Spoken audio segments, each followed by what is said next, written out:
Welcome friends, welcome back to the kitchen. Today we're going to do curry pumpkin soup. It's kind of what it is. Pumpkin, it's fall, so I've got a couple of pie pumpkins. I don't normally buy pie pumpkins, but they were super cheap. Pretty much take them away type of thing.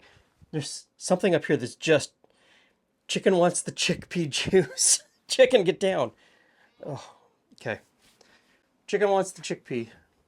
I will give chicken a couple of chickpeas. There you go, chicken. Seriously, he loves chickpeas. He gets the chickpea juice and then he wants to lick the chickpeas. Anyway, so pumpkins are on sale, but you could use any squash, any of the winter squashes, butternut, Hubbard, any of those types of hard orange squashes would work really well in this. They all kind of have maybe slightly different textures, slightly different flavors, but they would all work. And I would even argue that sweet potatoes would go well in this as well. Okay, so that's coming up to temperature. So I'm going to start off by putting in a few cardamom pods and just let them dance around in the oil. I've got this on kind of a medium-high heat at this point. You don't want to burn the pods, but you want to kind of toast out some of the flavor into the oil. Okay, so this is a very simple soup. You just sort of assemble your ingredients and eventually they all make it into the pot. You don't have to put anything in and then take it out and then put something else in and take it out. Eventually everything just goes into the pot. What you do need, if you really want to develop the flavor, you need to have some patience with this next ingredient. So I've got a couple of diced up onions here. You can dice them, you can slice them, any way you want it. We're going to put those in, and I'm going to turn the heat down because you don't want to burn them, but you want to caramelize them. And sometimes that takes an enormous amount of time. I would say sort of on medium heat, I'll probably let this go 15 or 20 minutes so that we can get a deep, dark brown caramelized onion with great flavor. For the first couple of minutes, I'll put the lid on and let them steam a little bit, and then I'll lift the lid off to let them brown. Okay, so I'm a lot like you, in that there's only so long I can babysit these onions before I have to sort of say, that's enough. I'm bored, I've lost my patience. Let's move on to the next step. So let's just pretend this golden yellow is a nice golden brown. In next, I've got some garlic. Use as much or as little garlic as you like. This stuff's pretty potent. I may only put in just that much.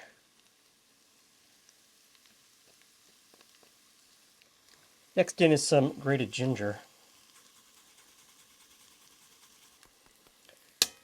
Just like the garlic, ginger is up to you how much you want to use and put in.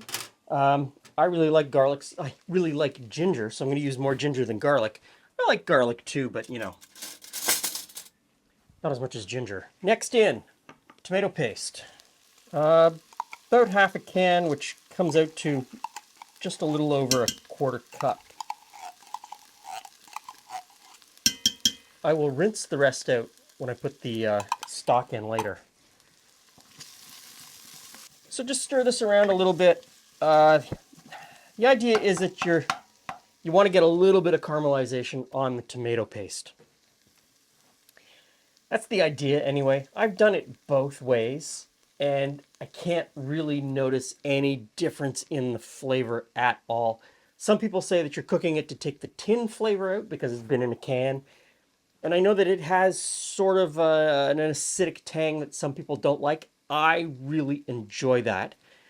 So I don't mind having it there. If you want to take away some of that acidic tang, put in just a little, tiniest little bit of baking soda. A lot of people will tell you to put sugar in. Sugar sweetens it and lessens your perception of the acid, but the acid is still there. It's just masked by the sugar. If you put in a little bit of baking soda, you're neutralizing the acid if the acid is something that bothers you. Doesn't bother me. I don't really care. I kind of like it.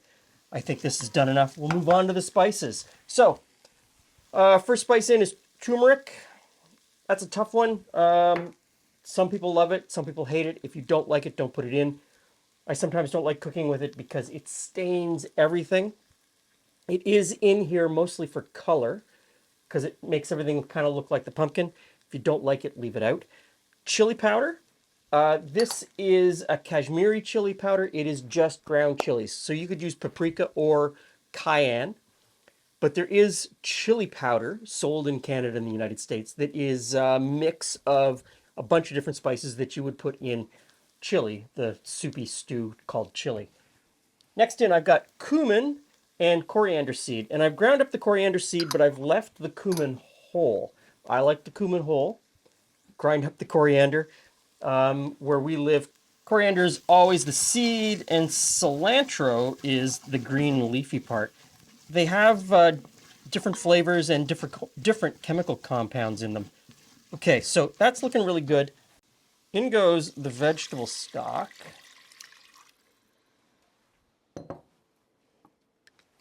And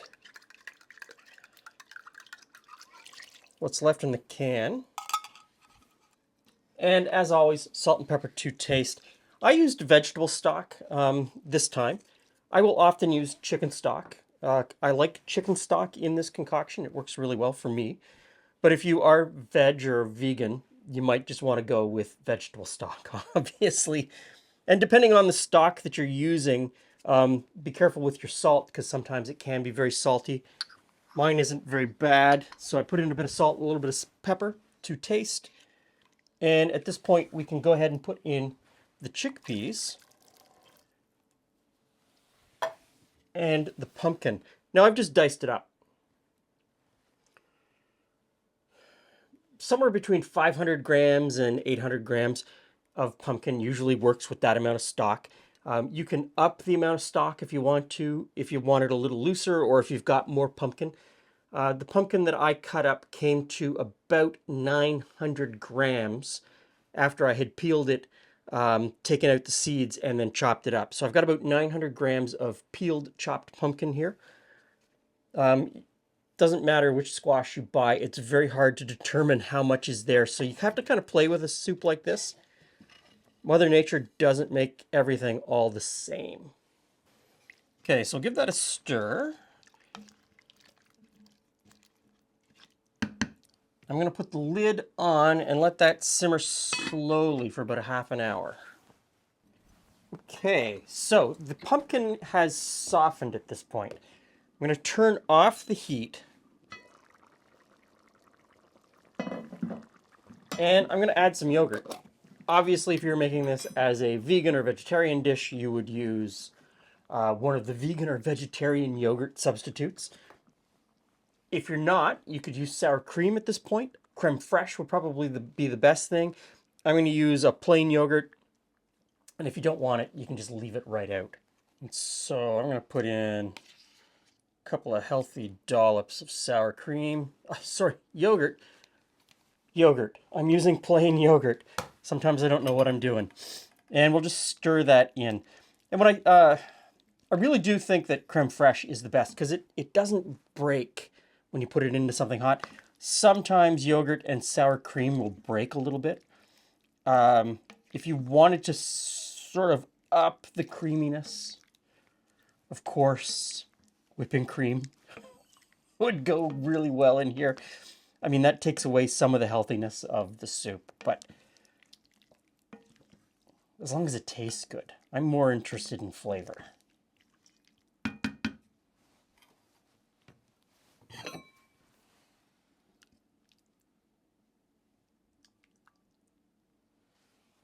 Hey, Glenn. Hey, Jules. Hey, friends. That smells pretty good, and you've already got spoons. So I just have to stand and wait. Pumpkin chickpea curry soup stew. Okay. You know that one we make with squash and lentils? Yes, very good. One of my favorites. Kind of almost the same. Okay. Just chickpeas. Chickpeas and pumpkin. Yeah. Well, you know, pumpkins are, well, not quite a dime a dozen, but you know. Pretty close. Steamy.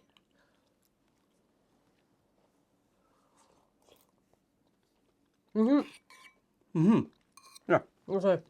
I like the curry in it. Physically, it's a little bit hot right now. Yes, it's a bit steamy. But there's, if you like curry, there's a great mix of flavors. And of course, if you don't want to put in the, I don't know, 6 spices that I put in individually, get your favorite can of curry powder and just scoop it in. Don't worry about that sort of thing. I mean, that is a great workaround if you don't want to keep all those spices in. If you don't like it super chunky, just mush it down Yeah. with a hand. What are those things called? Oh, an immersion blender. Immersion blender. Thank Throw you. an immersion blender in there. You know, and like I said, we do another one that has lentils. You could put lentils in as well as the chickpeas, or you could just swap out the chickpeas and put in lentils. It's great either way. Bring yourself some fall joy. As I say with my stern face. Piece of chunky bread, Oh. piece of naan. It'd be really good. Thanks for stopping by. See you again soon.